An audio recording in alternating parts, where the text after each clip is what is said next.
Bon, merci de votre accueil. Est-ce que tout le monde m'entend correctement? Bon, parfait. Bon, on va d'abord vérifier que vous êtes tous bien réveillés. Donc, vous allez reprendre avec moi. En anglais, posemètre se dit light matter. Répétez après moi. Light matter. En espagnol, posemètre se dit photomètre. Photomètre. Parfait. En japonais, posemètre se dit Ratsusukai. En allemand, posemètre se dit Belichtungsmesser.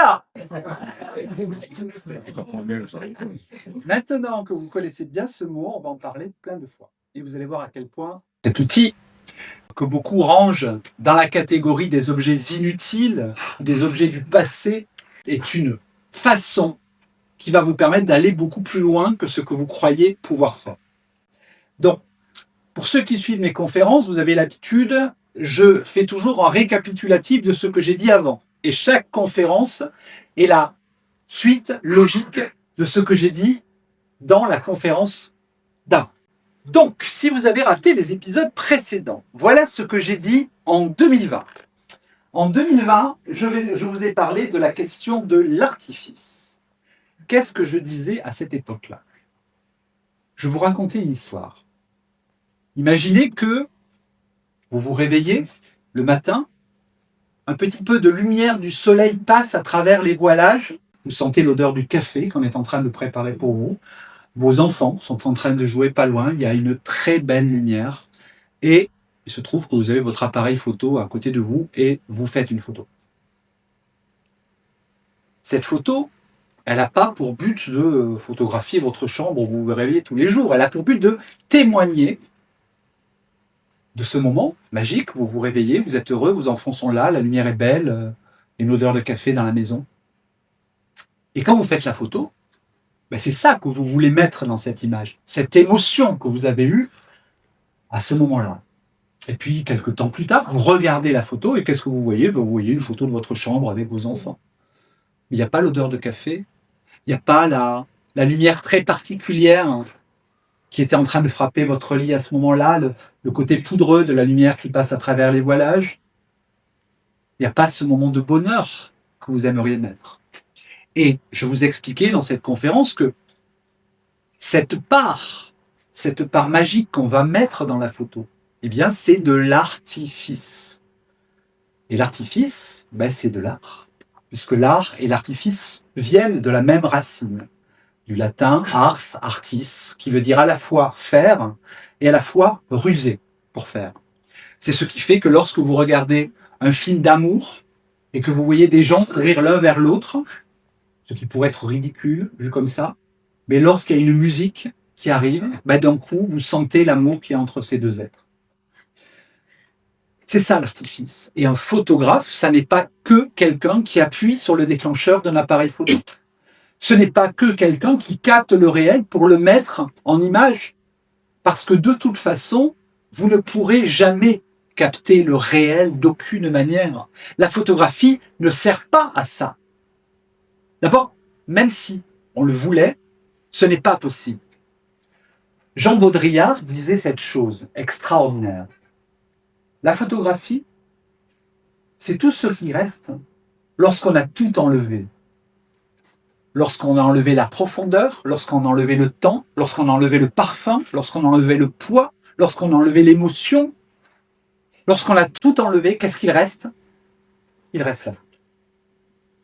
Donc comprendre que photographier, c'est montrer quelque chose qui n'existe pas, qui ne peut pas exister. Pourquoi ça ne peut pas exister?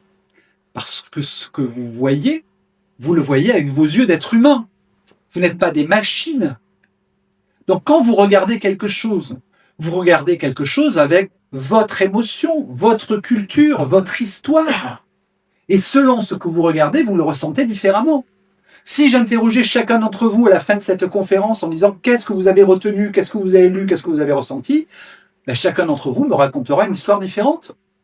Et c'est tant mieux. Et c'est magique.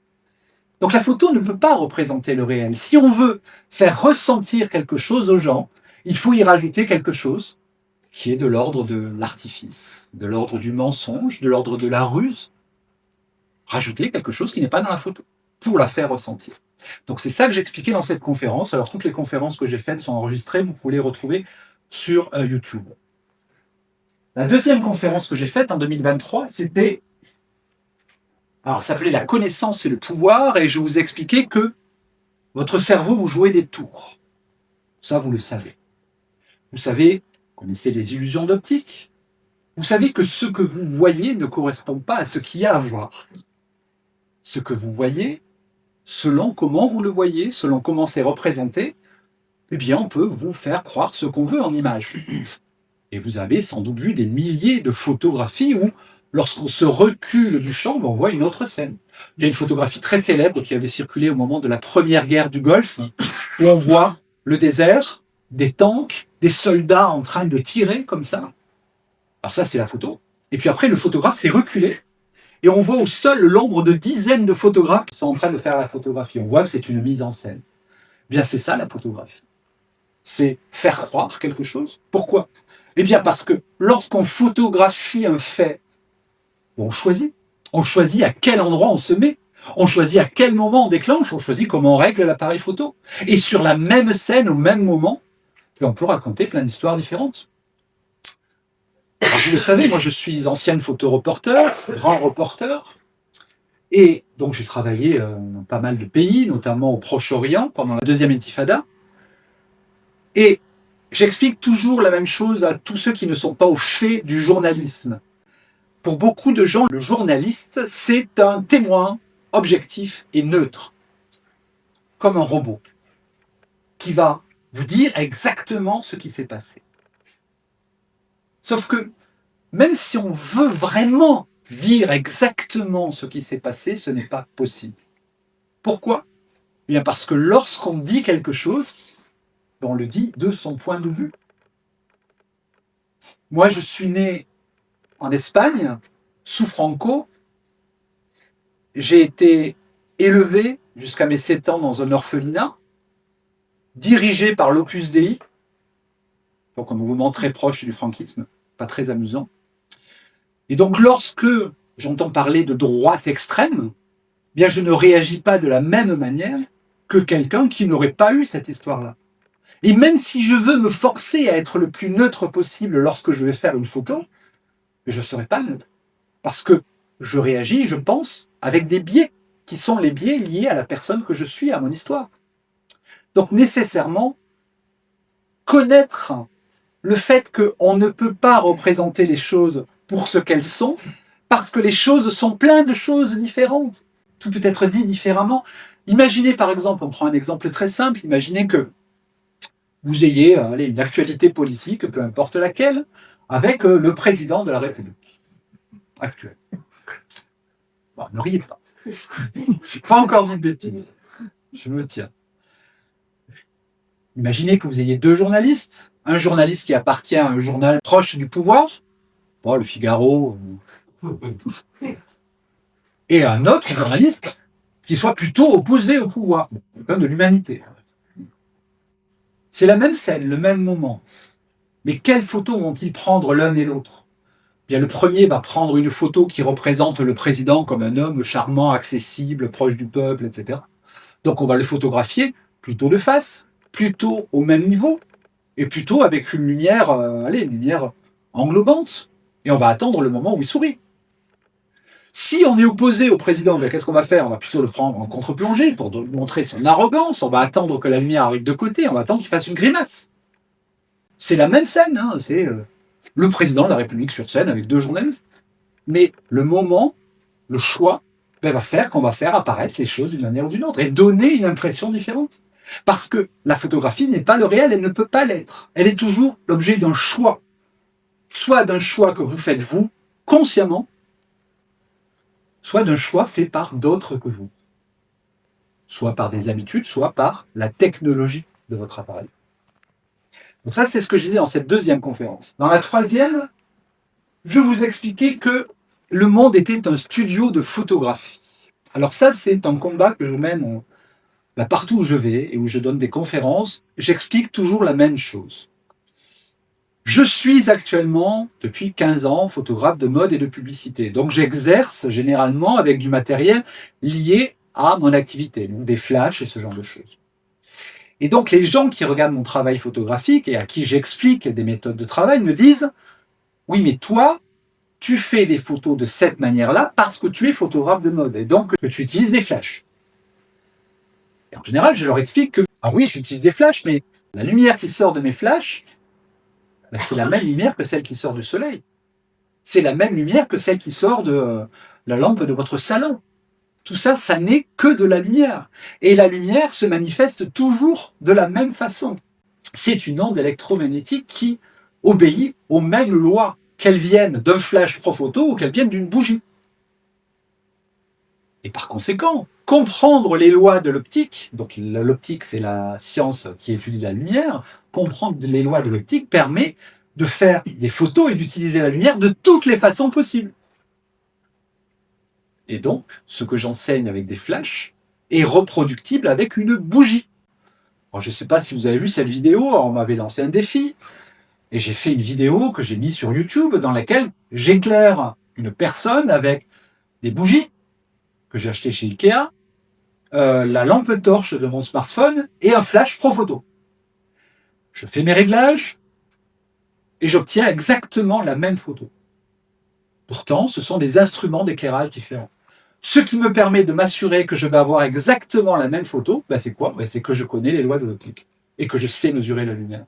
Par conséquent, le monde est un studio photo.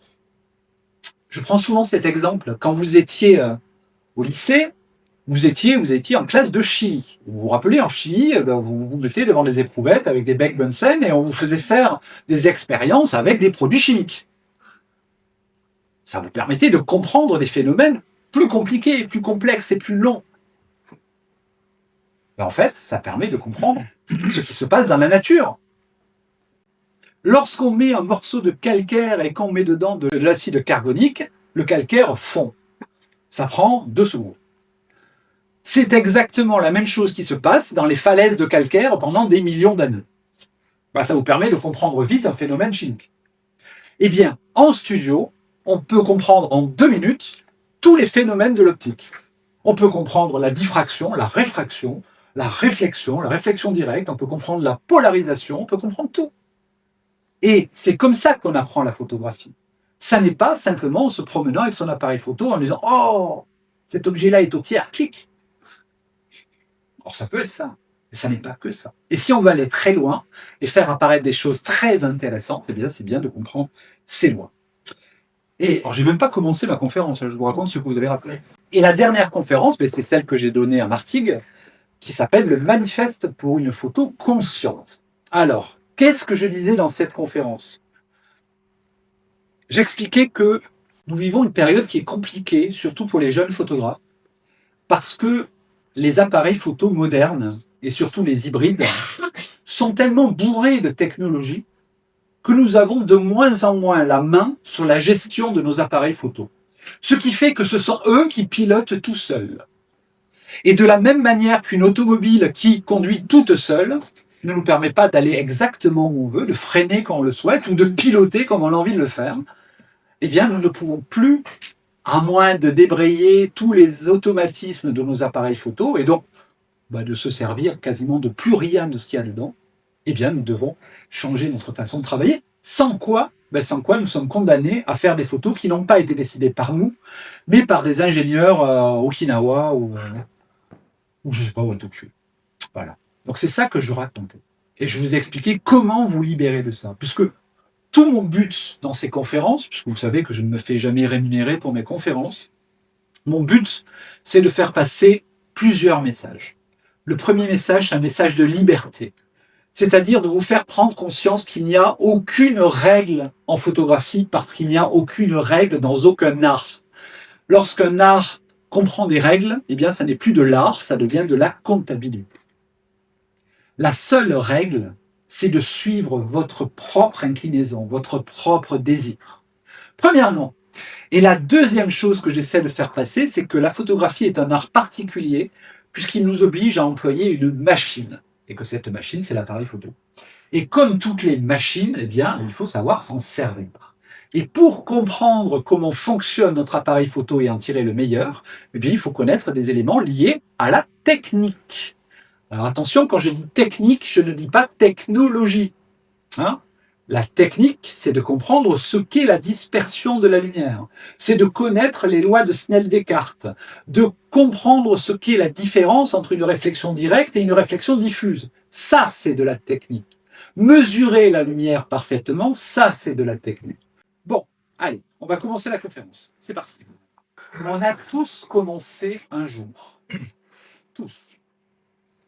Tous les grands auteurs, tous les grands peintres, tous les grands musiciens, tous les gens qui, à un moment donné, vous ont fait vibrer, vous ont fait avoir le poil hérissé, tous ces gens-là, un jour, ils ont été comme vous.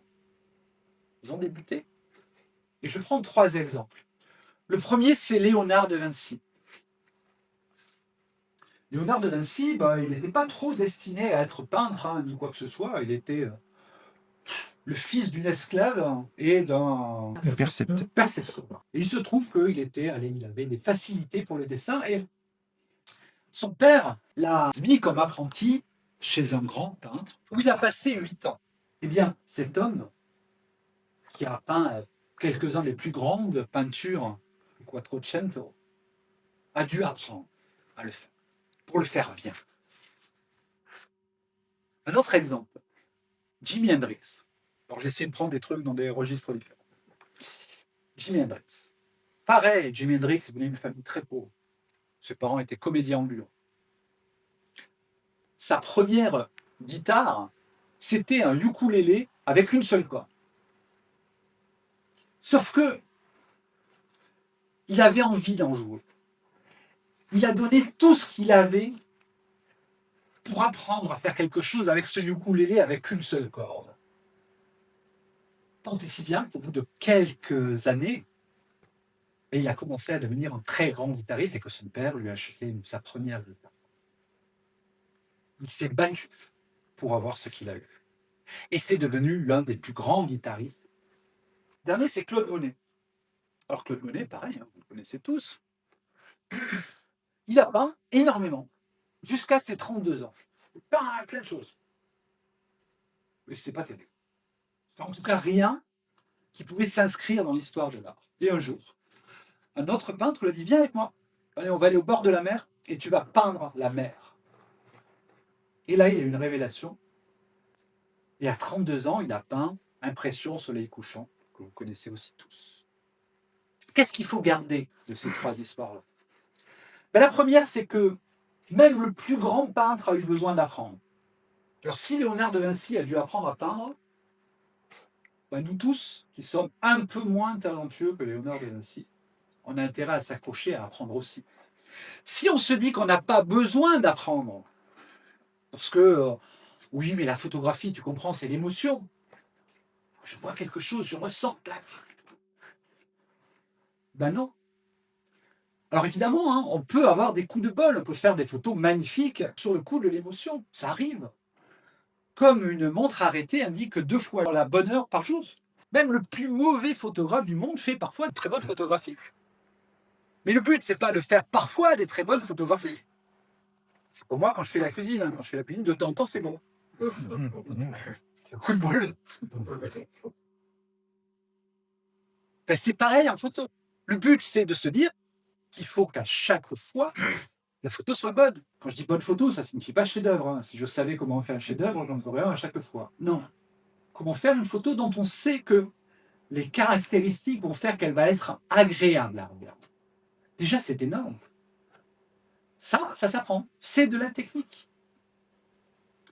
Alors, vous savez, avant d'être photographe, j'ai été musicienne. Je rêvais d'être musicien. J'ai fait le conservatoire, j'ai été médaille d'or de conservatoire de Narbonne, en piano. Je me suis battu comme une folle. Moi, je voulais être Jimi Hendrix au piano. Mais à l'époque, donc dans les classes de conservatoire, vous apprenez un truc qui s'appelle le contrepoint. Alors, le contrepoint, c'est une méthode pour créer des notes. Pour créer des notes qui soient harmonieuses. Et à l'époque, mon prof de contrepoint m'avait dit, regarde, la toccata et fugue de Jean-Sébastien Bach, eh bien, ça n'est qu'un jeu mathématique. Tu prends ces 3 notes-là, tu remontes d'une quinte, tu fais ton calcul contrapunctique et tu redescends. Et d'un coup, je me suis mis à jouer la toccata et fugue de trucs que je ne savais pas jouer, juste en utilisant le contrepoint. Cette œuvre, qui est une des plus grandes œuvres de la musique baroque, bah, c'est juste des mathématiques. C'est juste de la technique. Bien, c'est ça qui est génial. Une fois qu'on comprend que les choses ont une base technique en art, bah, après, on va pouvoir s'en affranchir et on va pouvoir commencer à créer des choses intéressantes. La deuxième, bah, c'est comme Jimi Hendrix, hein, il faut s'accrocher. Pour devenir un bon musicien, comme pour devenir un bon peintre, il faut jouer du piano tous les jours ou de la guitare tous les jours. Si votre appareil photo, vous le sortez une fois par mois, vous ne serez jamais bon. Vous savez, les Américains ont une théorie là-dessus. C'est la théorie des 10 000 heures. Ça vous parle, ça? Théorie des 10 000 heures. Cette théorie dit que si vous faites quelque chose pendant 10 000 heures, ben vous allez être un expert de cette chose. Alors, je ne sais pas si c'est vrai pour les 10 000 heures, mais en tout cas pour la photographie, si vous faites de la photographie tous les jours, vous allez devenir de plus en plus bon. Et ça, je peux vous en parler en connaissance de cause, puisque chaque année, je prends 1 mois et demi de vacances, pendant laquelle je m'interdis de faire de la photo. Quand je reviens, ouais, mes photos ne sont pas bonnes. Voilà. Il faut du temps pour que je recommence à faire quelque chose de cohérent. Alors, dans cette conférence, je vais essayer de vous faire gagner du temps. C'est le but. Gagner du temps parce que vous savez, c'est la chose la plus précieuse que nous avons. Ce n'est pas l'argent qui... C'est le temps. Et le temps, bah, nous ne savons pas combien de temps il nous reste. Ce que j'essaie de vous dire, c'est que j'ai erré pendant de très longues années dans mon travail de photographe. Je suis photographe depuis 27 ans, enfin photographe professionnel depuis 27 ans, et pendant les 4 premières années de ma vie de photographe, je ne savais pas faire de photos. Je savais les choses, vaguement. J'avais des astuces, une collection de recettes que m'avaient donné des anciens photographes, qui m'avaient dit, bon voilà, tu vois, alors tu es au soleil, c'est F16. Tu vois, c'est mieux quand tu cadres un peu comme ça, que tu laisses un peu de champ, que tu laisses un peu d'ouverture, regarde ta masse là. Je savais de quelques petites choses. Mais tout ce que je savais, ben, ça flottait dans l'air. Je savais un petit peu de photométrie, un petit peu d'orthoscopie, un petit peu de composition, mais tout ça était très vague. Puis un jour, ben, je suis tombé sur un grand photographe qui est devenu quelqu'un d'important dans ma vie. Jean-Baptiste Mondino, et il m'a dit, écoute Nathalie, si tu veux faire ta vie dans la photographie, ben, il faut que tu t'y mêles. Et il m'a donné 2 livres. Il m'a dit, tu lis ça, et après on en reparle. Putain, je comprenais rien. Alors moi j'ai fait un doctorat de philosophie. Alors, dès qu'il commençait à y avoir des mathématiques, de la chimie, ça je comprenais rien. Et alors je me suis fait expliquer. Et ce que je vais faire dans cette conférence, c'est essayer de vous faire gagner le temps que j'aurais... En fait, j'aurais adoré être à votre place il y a 25 ans. Ça m'aurait fait gagner 10 ans de travail. Allez. Donc allez, on va commencer, on va prendre des petites choses. On va observer ces 3 dessins. Les 3 dessins sont absolument identiques. J'ai juste copié-collé la première image. Maintenant, regardez ce qui se passe lorsque je change le fond qui est derrière chacune de ces 3 images. Vous allez avoir l'impression qu'il y a plus de matière dans la peau dans l'une que dans l'autre. Pourtant, c'est exactement la même image. Observons ce trait. C'est un trait gris. Il est parfaitement identique partout. Je vais placer un autre fond avec un dégradé qui va du noir au gris. Et maintenant, je vais mettre l'une sur l'autre. Pourtant, c'est le même gris, partout. Tandis que là, hop, vous avez l'impression que c'est plus clair d'un côté que de l'autre. Ben, si vous comprenez ça, ben, vous comprenez comment on fait un très beau noir et blanc. Pourquoi? Parce qu'un noir et blanc, c'est quoi? Alors, je vous ai dit tout à l'heure que la photographie, c'est ce qui restait quand on avait tout enlevé. Alors là, la photographie en noir et blanc, c'est ce qui reste quand on a tout enlevé, plus la couleur. Sauf que la couleur, elle a une utilité. Parce que quand vous regardez un objet en couleur, même si vous ne notez pas les nuances de couleur de l'objet en question, ces nuances très légères sont interprétées par votre cerveau qui vous permet de comprendre le volume de l'objet. Ça vous permet, lorsque vous regardez une banane, par exemple, de voir que la banane est en forme de banane. Je dis ça parce qu'il y a Catelan qui expose aussi. Et si on enlève la couleur, il n'y a plus l'information de volume. Donc il va falloir la reconstruire, cette information de volume. Et pour la reconstruire, il faut comprendre un certain nombre de règles liées à la représentation du contraste en photographie. Prendre un autre exemple, c'est la fameuse expérience de l'échiquier d'Adelson. Alors Adelson, c'est un scientifique qui travaille au MIT et qui a mis en place cette expérience.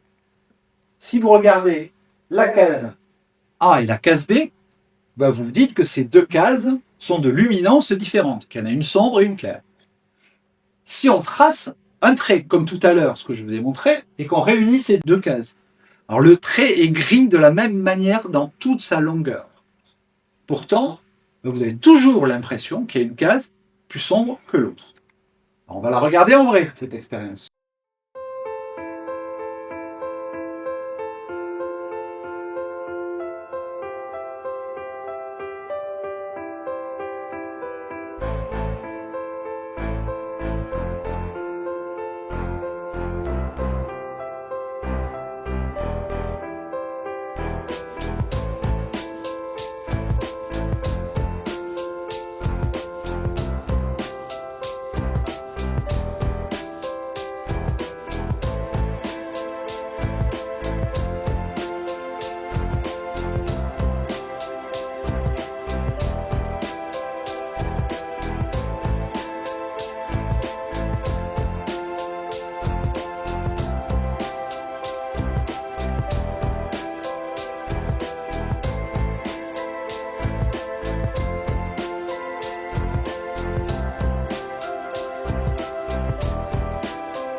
Je sais, ça rend fou. Moi, ça m'a rendu folle la première fois que j'ai vu ça. J'ai passé des semaines à essayer de comprendre. Mais pour comprendre, il faut comprendre que ce que vous voyez, ce n'est pas la réalité. Vous voyez les choses dans leur contexte. Parce que votre œil ne s'est pas fabriqué, il n'a pas été fabriqué dans un laboratoire d'Okinawa. Votre œil, c'est le fruit de millions d'années d'évolution sur cette planète. Et pourquoi l'œil humain a été fabriqué ? Pas pour nous permettre de voir les contrastes dans un échiquier. Il a été fabriqué pour nous permettre de survivre. De survivre au milieu des bêtes sauvages, au milieu de nos semblables qui essaient de nous tuer, etc. C'est ça, notre œil. Et notre œil, il fait quoi ? Il analyse les choses, pas pour ce qu'elles sont, mais pour leur contexte. Si vous me regardez en me souriant, mais que vous avez un couteau à la main, je vais analyser le fait que vous avez un couteau à la main et que vous voulez me tuer. Même si vous me souriez. C'est ça le contexte. Et c'est ce qui fait aussi que notre œil voit infiniment mieux le vert, les dégradés de vert, que toutes les autres couleurs. Mais pourquoi ? Parce qu'avant d'avoir des maisons avec des meubles Ikea, on vivait dans la nature. Et dans la nature, il y a surtout du vert. Donc tu as intérêt à voir s'il y a des bestioles dans les fourrés. C'est pour ça qu'on voit mieux dans le vert. Et c'est pour ça que la matrice de Bayer ou les autres matrices qui équipent vos appareils photo, il y a plus de pixels verts que le pixel rouge ou le pixel bleu. C'est cette raison-là. Et quand vous regardez quelque chose, vous regardez l'ensemble. Et en fonction de l'ensemble, vous déterminez qu'une chose est plus claire ou plus sombre qu'elle n'est en réalité. On va faire un autre exemple. Regardez. Pour que vous compreniez mieux. Voilà. Donc ça, c'est une photo que j'avais réalisée pour toute autre chose que pour la mettre en noir et blanc. Je me suis dit, tiens, on va la mettre en noir et blanc parce que normalement, elle va être sans intérêt. En noir et blanc, cette photo, bon, déjà, en couleur, elle n'est pas terrible, mais en photo, en noir et blanc, elle n'a pas grand intérêt. Pourquoi ? C'est ça qui est intéressant. Si je suis photographe et que je veux faire un beau noir et blanc, comment je dois faire ? Quelle est l'erreur dans cette photographie ? En fait, cette photographie, il y a toutes les erreurs qu'il faut faire pour ne pas avoir un beau noir et blanc. Voilà. Vous allez comprendre. On va regarder cette photo. Alors cette photo, je la copie-colle et je la mets de l'autre côté. Puis après, on va les mettre ensemble. Pas par an. C'est la même, des deux côtés. Alors, normalement, vous devez en voir une un peu plus sombre que l'autre. Mais c'est fou, putain, c'est la même photo, quoi. C'est la même photo. Je la mets de chaque côté de l'image. Enfin, de chaque côté, mais elle a l'air plus sombre.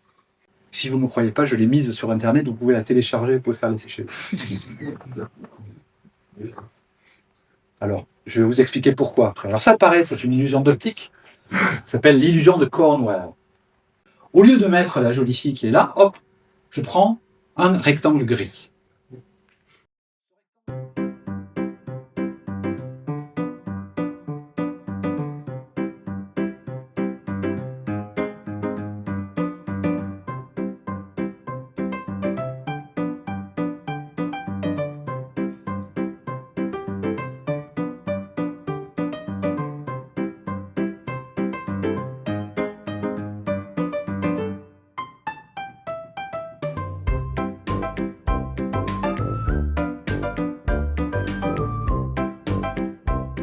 C'est magique. Pareil, hein. Parce qu'en fait, en réalité, il y a un truc. Bah, comme dans tous les trucs de magicien, vous savez, il y a toujours un truc. En fait, le truc, il est simple. C'est que si on regarde la luminance dans ce coin-là et la luminance qui est là, il y a un différentiel de 2%. En gros, c'est légèrement plus sombre de 2% de l'autre côté. Il y a un très léger dégradé. Eh bien, ce très léger dégradé, lorsque vous les mettez côte à côte, il se passe quelque chose de différent parce que, regardez, ce gris-là, il y a quoi quand il y a du noir? Donc votre œil voit que c'est différent parce qu'il y a du noir et du gris. Si je mets ce gris de l'autre côté, bien, l'élément de comparaison, c'est plus le noir, c'est le gris. Et votre œil voit la différence. Parce que votre œil est capable de percevoir des différences extrêmement faibles, minimes, rien. En revanche, dès l'instant où on remet un élément de comparaison, les choses sont différentes. Vous ne voyez pas les choses comme un appareil photo, ou comme un spectrocolorimètre, ou comme une machine. Vous les regardez toujours en les comparant. Parce que nous, êtres humains, nous passons notre vie à nous comparer et à comparer toutes les choses. Et c'est comme ça que nous déterminons que quelque chose est plus grand qu'autre chose. Ou plus petit, ou plus vert, ou plus bleu, ou plus rouge. Et par conséquent, si on comprend ça, on comprend que chaque élément de notre photographie, peu importe ce qu'il est en soi, c'est-à-dire qu'il est clair ou sombre, c'est qu'est-ce qu'il y a à côté. Mais ça, c'est exactement ce qu'a compris Georges Hurel. Qui connaît Georges Hurel dans cette salle? Levez la main. Ah ouais. Oh putain. Les studios Harcourt, ça vous parle? Oui. Eh bien, c'est Georges Hurel qui a inventé ce qu'ont fait plus tard les studios Harcourt. Georges Hurel, c'est le grand photographe américain d'Hollywood. C'est lui qui, entre 1912 et 1915, a commencé à photographier les grandes stars, les Douglas Fairbanks Jr. et tous les autres, et qui, après, a été copié par deux photographes français, dont un monsieur qui s'appelait Raymond Winkel, qui a ramené ça en France et qui, après, ont permis la création d'un univers visuel qui est celui des studios Harcourt. Et qu'est-ce qu'a découvert Georges Hurel? Eh bien ça. Pourquoi? Parce qu'il était embêté, ce monsieur. C'est qu'il faisait des photos en noir et blanc parce qu'il n'avait pas le choix. Il n'y avait pas de couleur. Et si on voulait des photos en couleur, la seule solution, c'était de les repeindre à la main. Bon, ça se faisait, mais c'était pas pratique. Donc, il a compris cette histoire-là. Cette histoire de contraste. Et tout le principe de la grande lumière hollywoodienne ou de la grande lumière des studios Harcourt, c'est la loi du damier. C'est quoi la loi du damier? Si je mets du clair, à côté, il faut que je mette du sombre. Si je mets du sombre, à côté, il faut que je mette du clair. Quand vous rentrez, ou demain, vous allez sur Internet, vous tapez Studio Harcourt et vous prenez une photo d'une personnalité des studios Harcourt et vous analysez la lumière. Et vous allez voir que si on met un élément de clarté quelque part, juxtaposé juste à côté, il y a un élément de sombre. Et que c'est ce clair, ce sombre, répétitif, qui vont donner une image très construite et très intéressante, malgré le fait qu'elle est en noir et blanc. Et donc là, voilà, donc je vous montre deux photos. Ces deux photos fonctionnent en noir et blanc. Parce qu'en fait, il y a les éléments que je vous ai dit, les éléments de contraste. Si vous analysez la modèle caucasienne à gauche, la modèle caucasienne, elle est éclairée sur fond blanc, on est presque sur un Nike. Sauf que la lumière, elle est placée de telle façon qu'elle produit des ombres. La lumière arrive par en haut, c'est un léger loop, et elle descend, ce qui fait l'ombre sous le cou, etc. Et ça me crée un élément de contraste. Deuxième élément, cette modèle, elle n'est pas bouclée comme ça en vrai. J'ai demandé au coiffeur de lui faire des boucles. Pourquoi? Parce que s'il avait les cheveux raides comme elle les a naturellement, des cheveux blanc platine sur un fond blanc raide, il n'y a pas de contraste. Donc la photo est inintéressante en noir et blanc. Donc le choix est fait de demander au coiffeur de créer cette coiffure. On ne crée pas la coiffure juste pour faire joli, on dit oh, c'est chouette. Non, on le fait parce que ça a un sens photographique. Et de la même manière, le maquillage que j'ai demandé, je demandais un maquillage charbonneux. Pourquoi? Mais pour que dans la face du modèle, il y ait un élément de sombre. On lui a aussi assombri les sourcils. Et pareil, le vêtement qu'elle porte, vous voyez, une espèce de truc à jouer. Ben pareil, ça fait du blanc et du noir, enfin du blanc et du gris. Si elle était avec un t-shirt tout blanc, ça ne marcherait pas. Et pour l'homme noir à côté, mais là, j'ai pas besoin, parce qu'il y a une chose magique dans la peau noire. C'est d'ailleurs ce qu'ont eu beaucoup de mal à comprendre pendant de très longues générations, alors parce qu'ils ne voulaient pas le comprendre ou parce qu'ils étaient racistes, qu'on n'éclaire pas un noir comme on éclaire un blanc. Parce que lorsque j'éclaire un visage noir, ben je produis des ombres. Sauf que le problème des ombres sur la peau noire, c'est qu'on ne les voit pas. Vous, si je mets de l'ombre sur vos visages, ben je vois l'ombre. Donc ça permet de créer le volume, de voir si vous avez un gros nez et des petites oreilles ou ce qu'on voudra. Mais sur un noir, ça ne marche pas. Alors qu'est-ce qu'on peut faire pour avoir des éléments de contraste sur une peau noire? En utilisant la lumière. Ce qui va donner le contraste sur une peau noire, ça n'est pas l'ombre, c'est la lumière. Ce qui fait que lorsqu'on éclaire un visage noir, on a intérêt à plutôt utiliser une grande boîte à lumière qui va éclairer dans une très grande zone qu'on va appeler la famille d'angles de la sphère.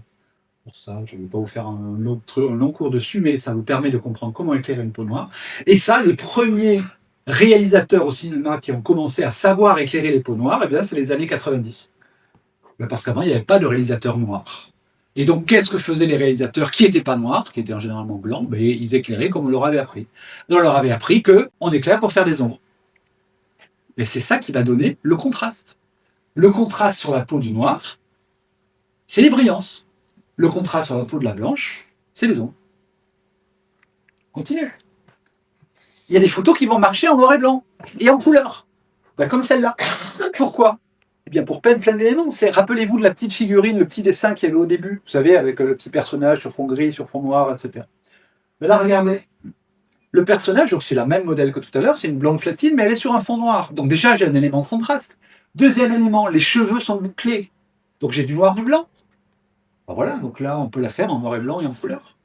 Et par ailleurs, la lumière est placée de manière légèrement latéralisée pour avoir un côté plus clair de 2-3% que l'autre côté. Et donc là, l'image fonctionne puisque vous allez comparer les deux bras l'un par rapport à l'autre, comme les deux rectangles de tout à l'heure. Ben, on va comprendre mieux en regardant ces deux personnages.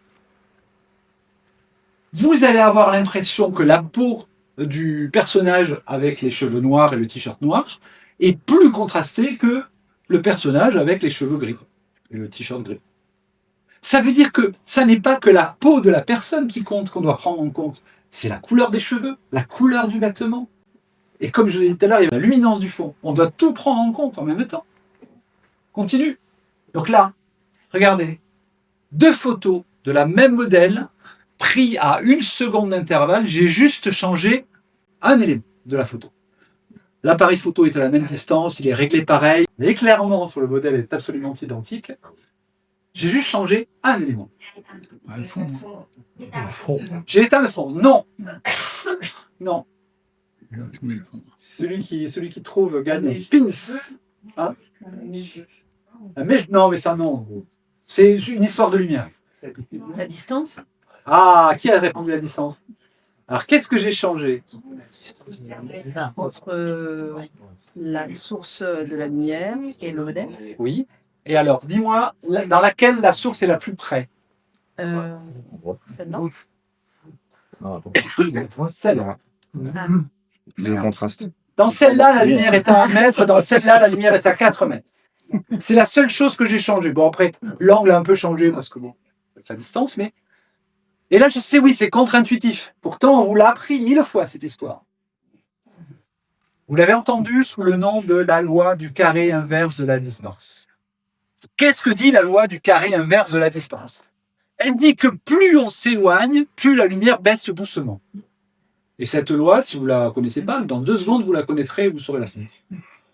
La loi du carré inverse de la distance, c'est simple. À 1 mètre, j'ai 1 au carré. 1 fois 1, 1. Donc à 1 mètre, j'ai 1.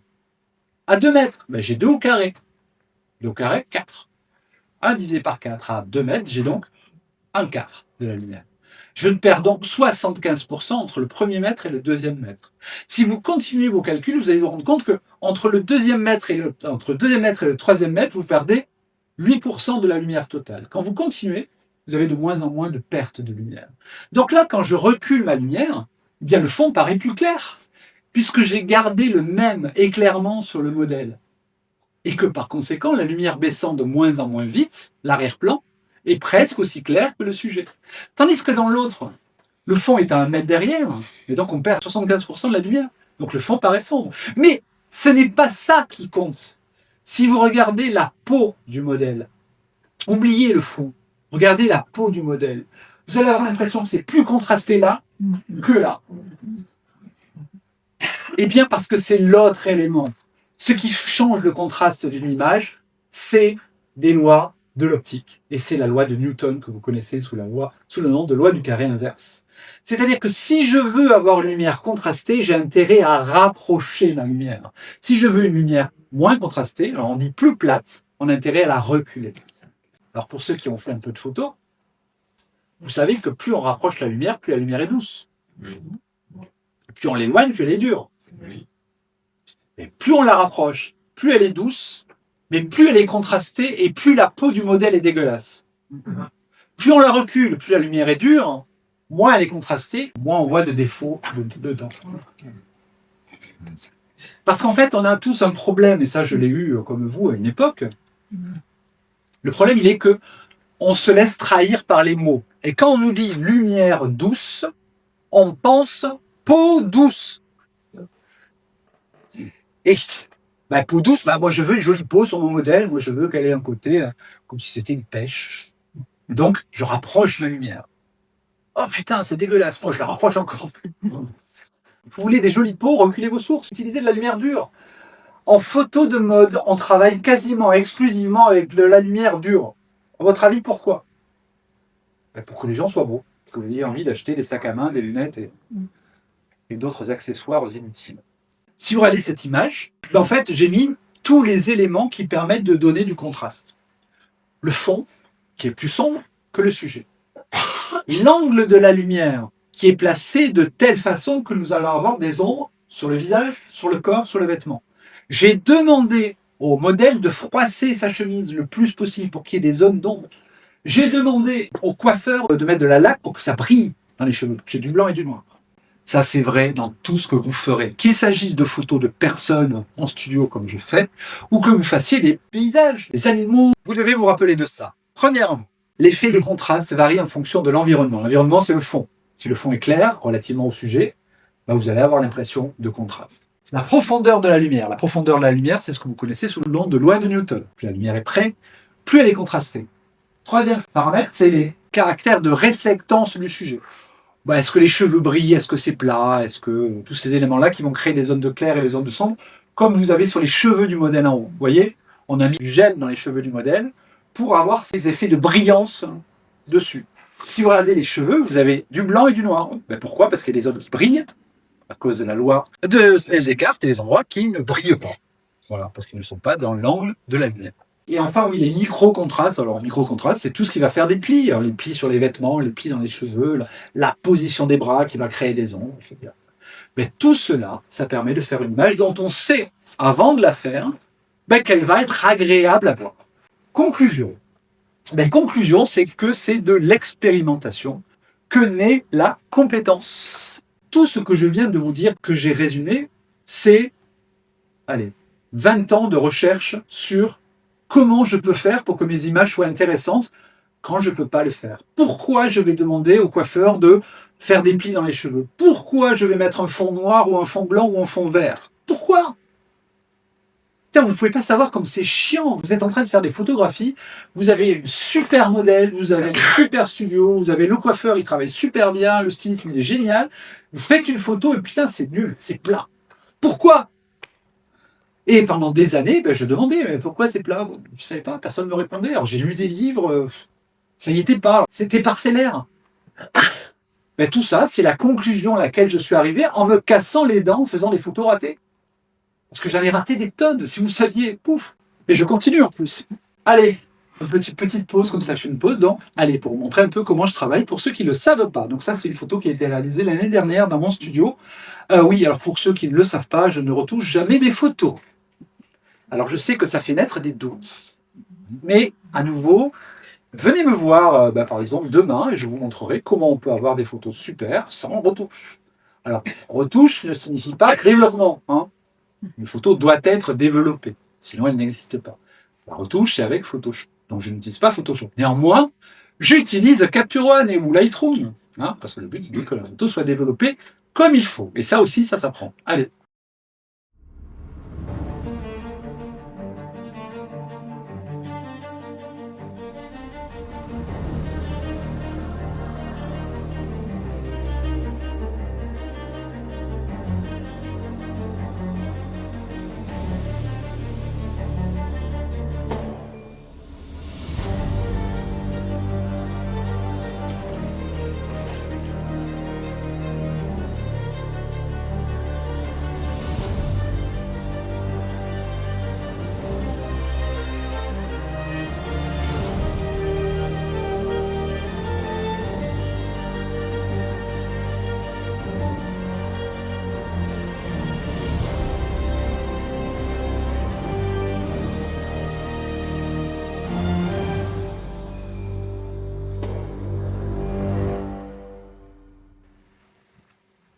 Ouais, c'était juste pour avoir une pause.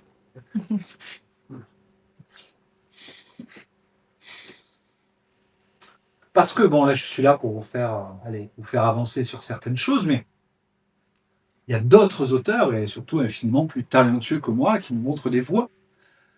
Vous savez, je ne sais pas si vous avez un jour pratiqué l'alpinisme. Moi, ça fait partie de mes hobbies. Et l'alpinisme, c'est quoi? C'est un jour, il y a un mec qui voit, ou une nana qui voit une montagne, tiens, personne n'est jamais monté sur cette montagne.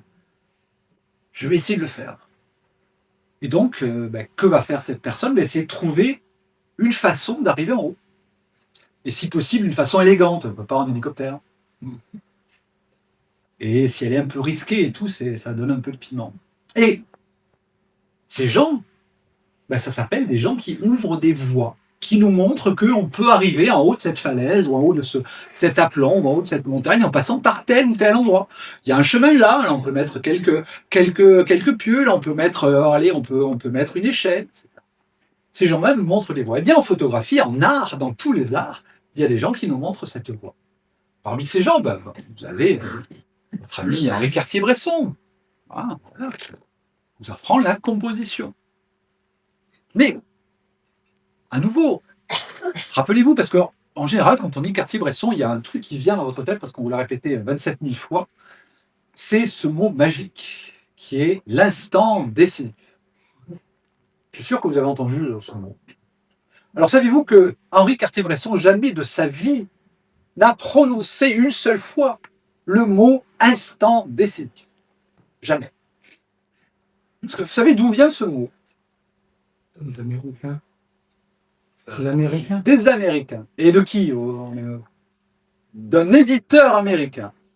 D'un éditeur américain qui s'est dit, tiens, si je traduis, c'était le titre d'un livre de Cartier-Bresson, si je le traduis Decisive Moment, je vais en vendre plus. Alors le livre a été traduit en anglais Decisive Moments. Et il est revenu en France sous le nom de l'instant décisif. Ce qui laisse à penser que un grand photographe, c'est quelqu'un qui va se placer à un endroit et sentir à quel moment magique il se passe quelque chose. Et à quel moment magique on va faire un chef-d'œuvre. Ça veut dire quoi? Ça veut dire que d'un côté, il y a Henri Cartier-Bresson, les Koudelka, enfin tous ces gens, et de l'autre côté, il y a nous. Bon, nous, putain, je le vois pas, l'instant décisif, il est là. Parce que c'est pas ce que disait Cartier-Bresson. Cartier-Bresson qui est, je pense, l'un des auteurs les moins compris.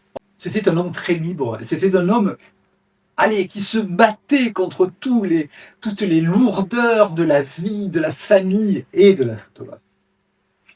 Et qu'est-ce qu'il disait? Il disait, la réalité est mouvante.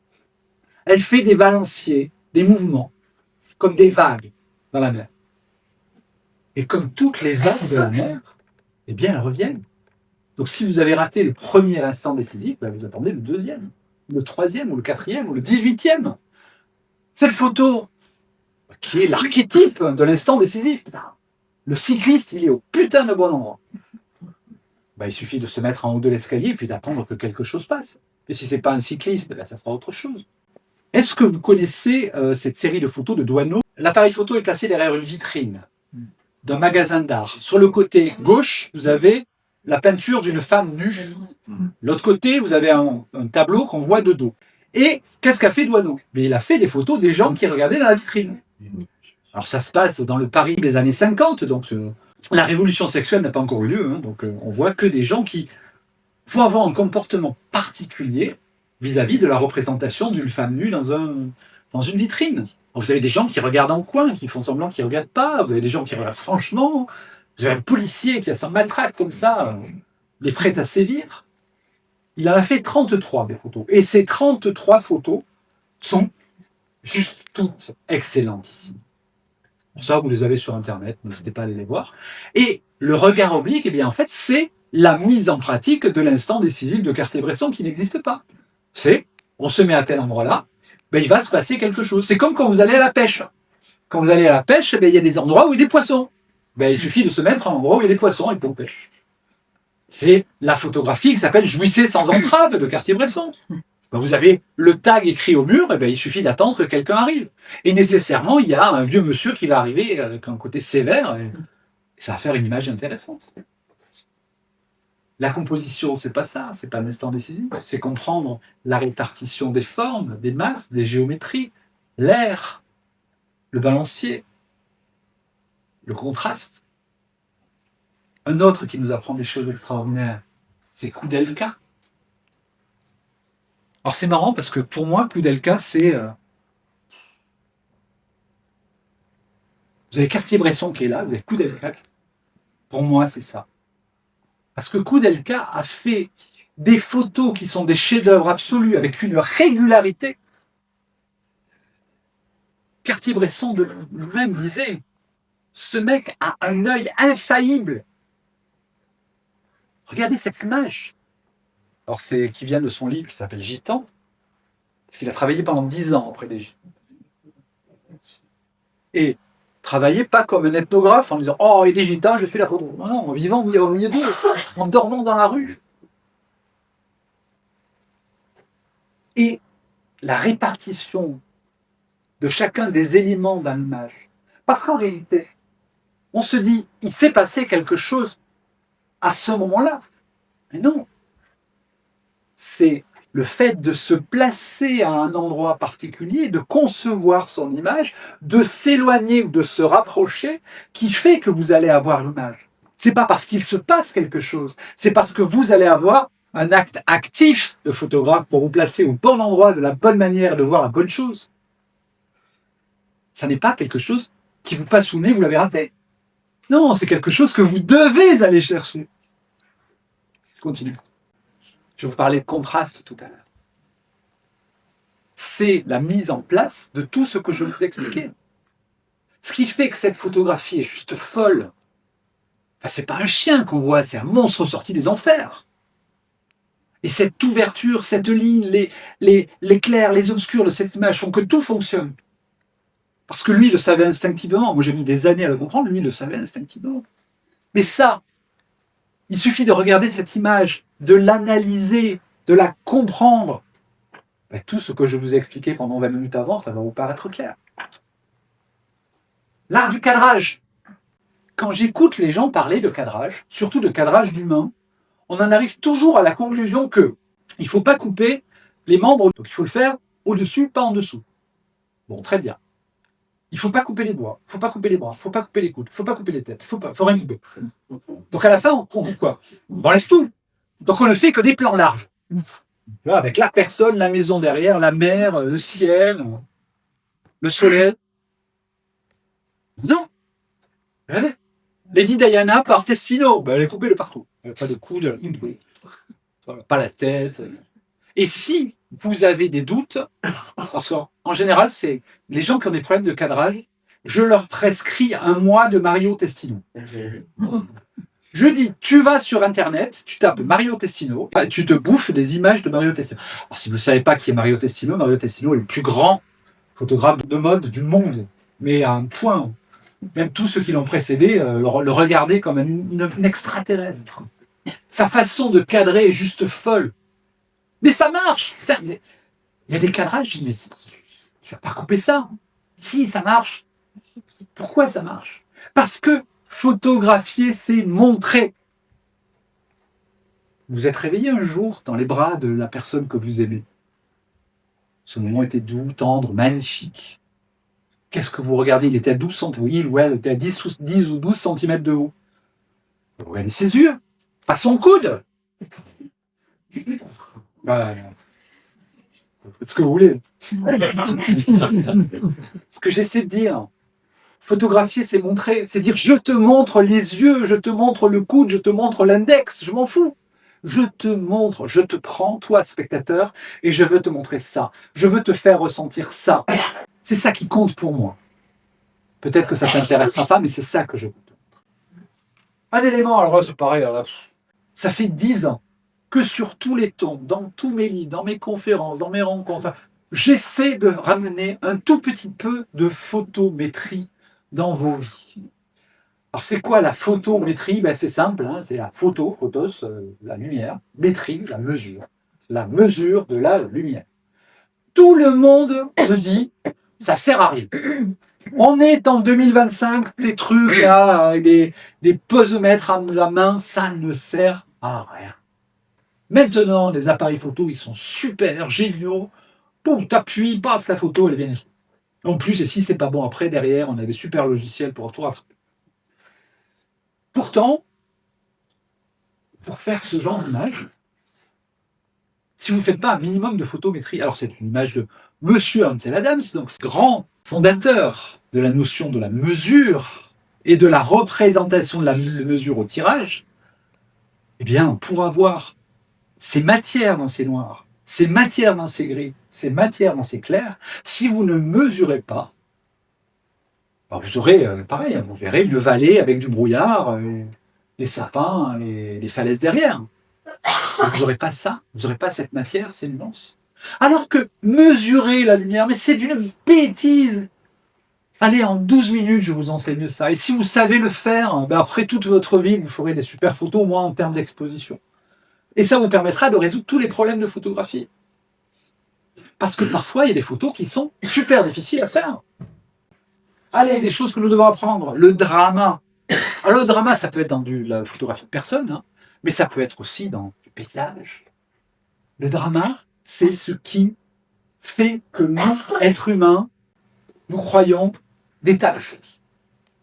Nous croyons en l'argent. Je vous donne un billet de banque où il y a marqué 50 dessus. On va dire 50 baguettes de pain. Alors c'est un bout de papier. C'est un récit, l'argent. C'est un récit qui fait que vous avez confiance dans le fait que le billet que je vous donne, il vaut 50 baguettes de pain. Alors que c'est juste un morceau de papier où il y a marqué 50. C'est une croyance. Mais comme on y croit tous ensemble, eh bien ça a une valeur. C'est comme l'amour. Savez-vous que l'amour est une croyance? Alors quand j'étais jeune étudiante, j'ai découvert un livre, L'amour et l'Occident, de Denis de Rougemont. Alors, il est très facile à lire, je vous invite à le lire. Il raconte comment, au XIIe siècle, l'Occident a inventé l'amour. L'amour tel que nous l'appelons maintenant. Lorsqu'on parle d'amour, on parle de quoi? On parle du fait que deux êtres, faits l'un pour l'autre, vont se trouver un jour et créer une union qui va produire le grand amour. Bien ça, c'est un mythe. Dans aucun livre, avant le XIIe siècle en France, on ne parlait de l'amour de cette manière-là. La seule fois où on en a parlé de cette manière-là, c'est dans le livre de Platon.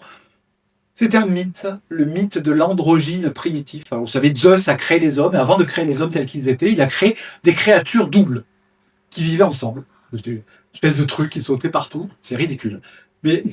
Et en fait, dans ces dualités, il y avait des couples. Et un jour, comme ces dualités, elles étaient intéressées que l'une par l'autre et pas par l'adoration de Zeus, Zeus, ça l'a énervé, il les a coupés en deux, et c'est pour ça que depuis, nous cherchons notre moitié. Alors ça, c'est un mythe du IIIe siècle avant Jésus-Christ.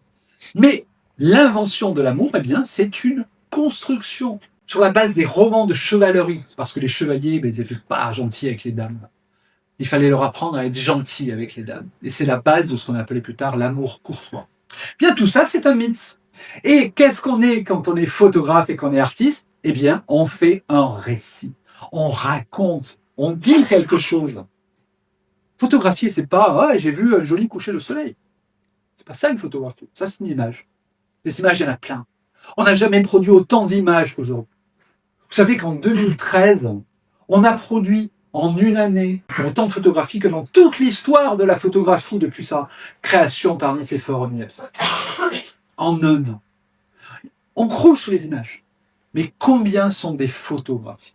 C'est quelque chose qui vous permet de dire un truc très simple. Dire moi, Nathalie, qui ai vécu des choses très particulières dans ma vie. C'est la première fois et la dernière fois dans l'histoire du cosmos que j'existe et que je vois et que je peux dire. Et quand je vais disparaître, ma singularité aura disparu. Et c'est pareil pour chacun d'entre eux. Chacun d'entre vous, vous avez quelque chose à dire. Pas me dire oh, il est joli ce coucher de soleil. Mais me dire ce que vous avez ressenti le jour où est né votre premier enfant. Me dire ce que vous avez ressenti lorsque votre père est mort. Me dire ce que vous avez ressenti lorsqu'un matin, une petite lumière est arrivée à passer la fenêtre et que vous avez vu un papillon se poser dessus. Me raconter ça. Mais pas me raconter le papillon. Les photos de papillons, il y en a plein. Me raconter ce que vous avez ressenti, de quelle couleur était votre sensation. Est-ce que ça faisait mal? Est-ce que ça faisait souffrir? Est-ce que ça avait un goût de menthe? C'est ça, dire. Parce qu'un jour, on ne sera plus là. Et nos enfants, nos petits-enfants, nos arrière-petits-enfants diront « Mais il était comment papy? Il était comment mamie ?»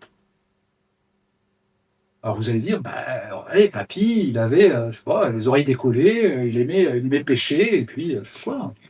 Puis il avait une grosse moto. Ça s'en fout. Il aimait pêcher, peut-être, c'est cool, mais c'est pas ce qui te fonde. Tu es qui au fond? Tu as quoi à dire? Vous savez le moment où le silence enfin se fait dans nos vies? C'est très rare le silence. Le silence, généralement, c'est le moment où on va se coucher. On essaie de s'endormir, ça y est. C'est le moment où enfin il y a du silence dans nos vies. Il n'y a plus la télé, il n'y a plus le travail, il n'y a plus le téléphone qui sonne. Et c'est le moment où on pense. Et parfois, c'est très dur de penser parce qu'on est confronté à ses propres réalités, à ses propres souffrances, à ses propres démons, à ses propres regrets. Mais ça, c'est nous. Ça, c'est notre histoire. Et c'est ça qu'on met en photo. Allez, je continue. Et surtout, il faut se foutre des putains de règles. Là, je vous montre une de mes photos préférées, d'un de mes photographes préférés, qui s'appelle Daido Moriyama. Quiconque regarde cette photo et ne comprend pas que photographier, c'est dire, va voir l'aspect technique de cette photo en disant, mais en fait, c'est cramé. Là, les visages, ils sont tout blancs. C'est raté. Mais Daido Moriyama, il ne nous fait pas une démonstration de sa technique. Parce que d'abord, il n'a pas besoin de le faire. Mais parce qu'il nous parle de quoi? C'est une bande de jeunes avec des motos et des blouses en cuir. Qui sont ces gens? Une bande de jeunes. Bon, on a tous été une bande de jeunes. Et quel était notre but dans la vie quand on avait 14-15 ans? Enfin, en tout cas, moi, c'était mon but dans la vie. C'était de me sentir faire partie d'un groupe, d'être comme les autres. À l'époque, j'écoutais du punk. Alors, j'allais pogoter, on se tapait les deux. Je voulais être comme les autres. Qu'est-ce qu'on fait quand on veut être comme les autres? Eh bien, on perd sa propre humanité. On perd la personne qu'on est. On devient comme tous les autres. Et regardez, qu'est-ce qu'ils sont tous? Ils ont tous plus de visage. C'est ça la photo. C'est dire, raconter. Peu importe la méthode. Faire une photo, ce n'est pas construire, c'est déconstruire tout ce qu'on sait en se disant mais qu'est-ce que je veux dire, putain? Si mon but c'est juste de montrer une jolie chose, pas besoin de moi.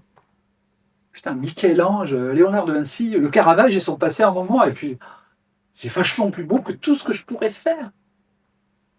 Jean-Sébastien Bach a fait de la musique qui va me faire pleurer. Je pleurerai jamais devant une photographie. Ils font mieux que moi. Alors à quoi je sers? À quoi servons-nous? Tout a déjà été fait. Rien de ce que aucun d'entre nous dans cette salle nous pourrons inventer ne sera nouveau. C'est toujours pareil. On y parle toujours d'amour, de haine, de désir, de perte, de peur. C'est toujours la même histoire, mais la seule chose qui est nouvelle, c'est vous. C'est une chose qu'on m'a dit un jour, je disais oui, mais tout a déjà été fait, et on m'avait répondu oui, mais pas par toi. Des crucifixions de Jésus, tous les peintres en ont fait. Puis un jour, Dali est arrivé, il a fait sa crucifixion. Vous vous rappelez les crucifixions de Jésus? On voit Jésus qui plane au-dessus du monde. Personne n'avait jamais représenté le Christ vu par comme ça. Voilà. Donc, nous devons détruire les illusions. Et donc là, ne vous inquiétez pas, c'est bientôt la fin. On va détruire un certain nombre d'illusions très rapidement. Première illusion, c'est de dire la lumière naturelle, ou la lumière du soleil, ou la lumière continue, c'est mieux que le flash. En général, on me dit, oui, mais le flash, c'est moins beau que la lumière naturelle. Voilà. Alors, je vais vous montrer. On va voir si c'est vrai. Bonjour Manon. Bonjour. Donc pour le premier set, nous avons installé des bougies. Alors, vous avez vu, j'en ai mis 4 pour avoir un éclairement un peu plus important qu'avec une seule. Et donc je vais, comme toujours, aller mesurer ma lumière. Je vais aller mesurer la lumière avec mon posemètre. Donc toujours pareil, posemètre indépendant, lumière incidente. Donc je vais me mettre à 500 ISO, 4 secondes de temps de pause, et mon appareil photo est réglé à f2.8, j'ai donc besoin d'une optimisation de 1,3. Je viens de mesurer f4 et 3 dixièmes, ce qui correspond à f4.5. Mon réglage est prêt, je n'ai plus qu'à le mettre dans l'appareil photo. C'est parti. Donc, comme vous l'avez vu, j'ai fait asseoir le modèle pour être sûr qu'elle ne bouge pas et mon appareil photo est sur un trépied. Allez, Manon, c'est bon pour toi? Quand je dis top, top! C'est bon, tu peux bouger. Voilà, donc la photo que vous voyez à l'écran. Maintenant, on va faire la même chose en plaçant un smartphone, de manière à avoir un éclairage quasi identique. J'allume donc la lampe torche. Et pareil. Donc voilà, même système de diffusion, de manière à ce que tout soit analogue. Et je remesure. Donc je vais reprendre la mesure au posemètre indépendant. Tic. Alors, donc je vais me mettre à 1 seconde 3, 400 ISO, à f2.8, ce qui me fera toujours une optimisation de 1,3, puisque avec cette valeur-là, je mesure f4 et 3 dixièmes, donc f4.5. Allez, deuxième photo, donc c'est légèrement, le temps de pause est légèrement plus court, mais c'est quand même 1 seconde. T'es prête? Allez, top! Allez, ça y est, c'est net. Deuxième photo. Et troisième photo, on va prendre le flash, très cher. Et on va faire la même chose. Donc on va prendre un gros flash Profoto. Maintenant, donc, je mets un flash Profoto D2 de qualité analogue. Donc j'ai mis un petit grid devant, histoire qu'on ait un angle de lumière semblable à peu près à celui qu'on avait avec les bougies et avec le smartphone. Et maintenant, on va régler ça. Toujours pareil, optimisé de 1,3. Donc je vais garder la même ouverture pour avoir la même profondeur de champ. Et je vais mesurer ma lumière, comme toujours. Alors ce coup-ci, ça ne sera plus au posemètre, ça sera évidemment au flashmètre, puisqu'il s'agit d'un flash. Et je vais le régler pour obtenir f4 et 3 dixièmes, ce qui est la valeur attendue pour une optimisation d'un appareil photo réglé à f2.8. Allez, même réglage, même éclairement, même quantité de lumière incidente. Nous allons donc mettre 125e de seconde, 2.8 ISO, et nous allons faire la troisième photo. Allez. Toc. Ah, je n'ai même pas besoin de dire au modèle, est-ce que tu es prête? Voilà. Alors, nous allons développer les 3 photos pour qu'elles aient la même température de couleur.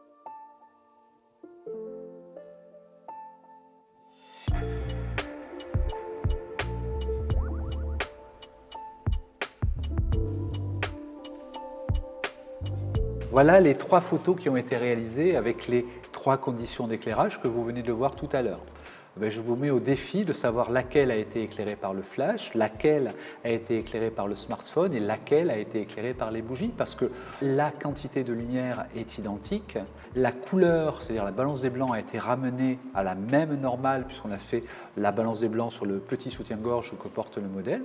Donc les photos sont quasiment analogues et la qualité de lumière est la même puisque nous avons à chaque fois le même diffuseur qui diffuse la lumière. L'important, c'est d'avoir une bonne connaissance des processus optiques et photométriques, exactement ce que j'enseigne sur ma plateforme et qui vous permet d'être libre avec toutes les lumières et de faire apparaître exactement ce que vous voulez, quand vous voulez. La lumière, c'est la lumière et je vous l'ai démontré une nouvelle fois. Maintenant, vérifions comment a été éclairée chacune des 3 photos. Et donc, la première photo, c'est la photo éclairée avec la bougie. La deuxième photo, c'est la photo éclairée avec la lampe torche du smartphone. Et la dernière photo a été prise avec un flash Profoto D2. Voilà, j'espère que cette vidéo vous aura appris des choses. On se retrouve très vite pour une prochaine vidéo. En attendant, soyez heureux, créez des photos. Ciao! Parce qu'en réalité, c'est ce que je vous disais tout à l'heure, hein, la lumière, c'est la lumière, que ce soit celle d'une bougie ou d'un flash hors de prix. C'est toujours la lumière. La seule différence, c'est la quantité de lumière, la qualité de lumière, et éventuellement le contraste, les micro-contrastes qu'elle produit, mais tout cela peut s'équilibrer. Donc on peut faire des photos sublimes avec un flash, une bougie, le soleil, un smartphone, le néon de votre cuisine, ce que vous voudrez. Il suffit juste de comprendre la lumière. Et surtout comprendre que c'est une chose magique. Parce que, je ne sais pas si vous le savez ou si vous l'avez compris, on ne peut pas voir la lumière. Vous ne voyez que l'effet de la lumière lorsqu'elle rencontre la matière. Regardez, là je suis éclairé par les lumières qui viennent ici. Entre la source et moi, vous ne voyez pas la lumière. Vous ne voyez que la lumière lorsqu'elle arrive sur ma peau. Et pire que ça, vous ne me voyez pas. Vous ne me voyez pas. Qu'est-ce que vous voyez quand vous me regardez? Une femme extraordinaire. Qu'est-ce que vous voyez quand vous me regardez? Vous ne voyez que ce qui se passe lorsque la lumière se réfléchit sur ma peau. Et mes vêtements. Ben c'est quoi une lumière réfléchie? C'est un nom en français. C'est un reflet. Vous ne voyez du monde que des reflets. Des reflets directs, parfois, des reflets diffus, souvent. C'est simple, vous allez me dire, oui, mais c'est très théorique ton truc. Qu'est-ce que c'est? On voit bien qu'elle a fait philosophie. Allez. J'ai mis sur une table 4 objets différents, qui sont tous éclairés pareil. Alors, vous voyez, une boîte à lumière, c'est la partie blanche qui est en haut. Ben, elle éclaire les 4 objets. Les 4 objets sont un morceau de papier noir de studio, un miroir, le petit truc rond qui est au milieu, du plexiglas noir au milieu et un carton huilé au centre. Si vous regardez la même lumière qui éclaire ces 4 objets, eh bien elle se manifeste de 4 façons différentes sur ces 4 objets. Sur le matériau mat, le noir, ben vous voyez que la lumière est très douce. Sur le miroir, vous voyez le reflet droit, blanc-noir. Mais pourtant, ce sont 4 manifestations différentes de la lumière. Mais ça veut dire que ce qui compte, ça n'est pas la lumière, c'est la matière. Et quand on s'intéresse à l'optique, on ne s'intéresse pas à la lumière. La lumière, c'est un truc de physicien, elle se débrouille. Nous, on s'intéresse à ce qui se passe lorsqu'elle rencontre la matière. Vous allez me dire, oui, mais si, moi, quand je me balade en forêt, je vois les rayons du soleil qui passent à travers les branchages. Et je vous réponds, non, tu ne vois pas les rayons de lumière, tu vois la poussière qui est touchée par les rayons de lumière.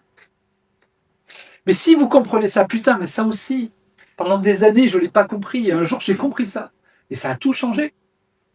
Je me suis rendu compte que ce n'était pas une histoire de lumière. C'est une histoire de qu'est-ce que je photographie, comment je le photographie, sous quel angle je le photographie, comment je le prépare pour avoir ce que je veux. Alors ça, pareil, c'est mon dada du moment. Je vais essayer de faire passer cette idée, j'aimerais bien qu'elle passe. C'est que votre histogramme, vous le prenez, vous le roulez en haut, et vous le jetez. Plus jamais vous regardez votre histogramme. Plus jamais de votre vie. Pourquoi? Parce que c'est quoi un histogramme d'appareil photo? Alors, là, je parle des 2 histogrammes, celui qui a sur votre appareil photo quand vous prenez la photo, ou l'histogramme sur votre logiciel. Vous les prenez, vous les jetez. Pourquoi? Parce que c'est quoi un histogramme? Un histogramme est un aperçu statistique qui vous permet de savoir quels sont les pixels, s'ils sont clairs ou sombres, et s'ils sont rouges, verts ou bleus. Et à quel endroit où ils sont dans la gamme tonale. Sauf que c'est un aperçu statistique fait à partir d'une image. Si vous travaillez en RAW, j'espère que tout le monde travaille en RAW dans cette pièce. Est-ce qu'il y a des gens qui se dénoncent? Ouh. Donc en RAW, quand vous prenez une photo, ben, votre appareil photo crée un aperçu. Et votre aperçu est développé d'une certaine manière par le logiciel de l'appareil photo. Cette manière, ça s'appelle la courbe standard. La courbe standard, elle a été inventée pour vos télévisions dans les années 90. Votre télévision à tube cathodique. Parce qu'il y avait un problème avec les tubes cathodiques, c'est que les tubes cathodiques, c'est très paresseux. Et quand on filme avec une caméra, bien pour que ça apparaisse pareil sur la télévision, il fallait faire un traficotage. Alors ça, c'est un ingénieur français qui s'appelait Henri de France qui a trouvé cette méthode. Ça a donné ce que vous connaissez sous le nom de PAL-SECAM. Ouh, c'est vieux! Eh bien, ce truc, ouh, c'est vieux, qu'on ne se rappelle même plus que ça existait, eh bien, c'est ce qui permet de faire afficher vos photos dans vos appareils photo. Sauf que cette courbe, elle a un petit souci, c'est qu'elle surexpose artificiellement l'image de l'aperçu. Elle le contraste aussi. Et donc, quand vous faites votre photo, vous avez toujours l'impression que c'est plus clair que ça n'est en réalité. Et quand vous la développez, c'est-à-dire que vous la ramenez à sa réalité, la réalité, c'est la courbe linéaire, ça donne ça. Voilà, entre cette photo et cette photo, j'ai rien fait. J'ai juste appuyé sur le bouton courbe linéaire.